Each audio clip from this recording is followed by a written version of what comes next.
Hello, everyone. It is Professor G. Hopefully, at this point, you've gotten a chance to finish all or most of Waltz with Bashir. I really do recommend getting to that final scene. It's such an important one in terms of what I'm going to talk about.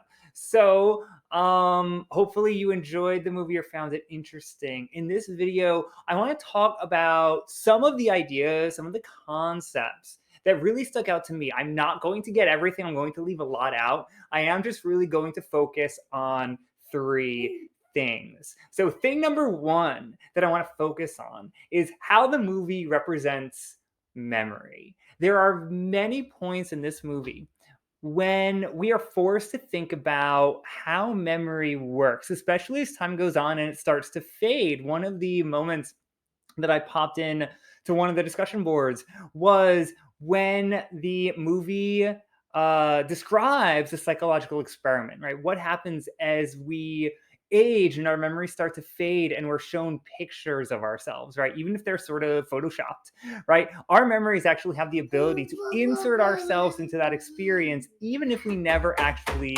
lived during that time. And you'll hear my son off to the side. So give me 1 second. I'm just going to feed him super, super quickly. All right. So the movie really thinks about what happens when memory works that way, right? And it actually can be a positive and a negative representation because if memory fades and if our minds can insert ourselves into certain places, certain locations, certain situations that we didn't actually live in, that actually means we can be manipulated. It means that we can be taken advantage of.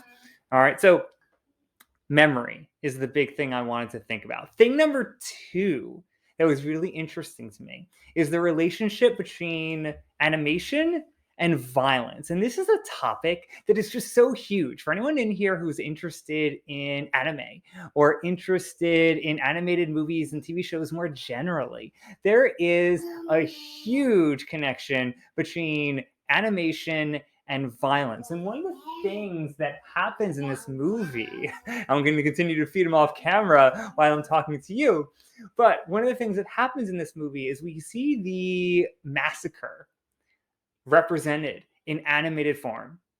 It would change things if it were live, right? If it were live action, that actually would in some ways make the entire film different. I think that one of the movie's points is that this sort of animation allows us to think about massacres and violence and war in productive ways because it's at least partially removed from reality. Right? We need that sort of barrier, we need that sort of gap in order to really think about how horrific violence can be.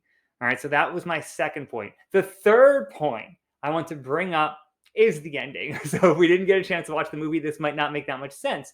But at the end, one of the things that the filmmakers do is they give us the live action version. So what these individuals were actually like, what that experience actually looked like. So outside of the animation. And I think that it is important that we take that final scene and we read it back onto earlier moments in the movie because it's the only time really when the violence looks real and feels real because we have live individuals that we can see in front of us and hear, right? There's that sort of empathy that's built into looking at another person that we don't necessarily have when we look at someone who's animated. All right, so I think it's important to take that ending and read it back onto the rest of the movie. Anyway, those were the three main things I wanted to bring up. So again, importance of memory. All right, that's thing number one. Thing number two, as he is crying, is animation and violence. And then thing number three is going to be the ending. And I'm really looking forward to seeing what you took away from the film on your end.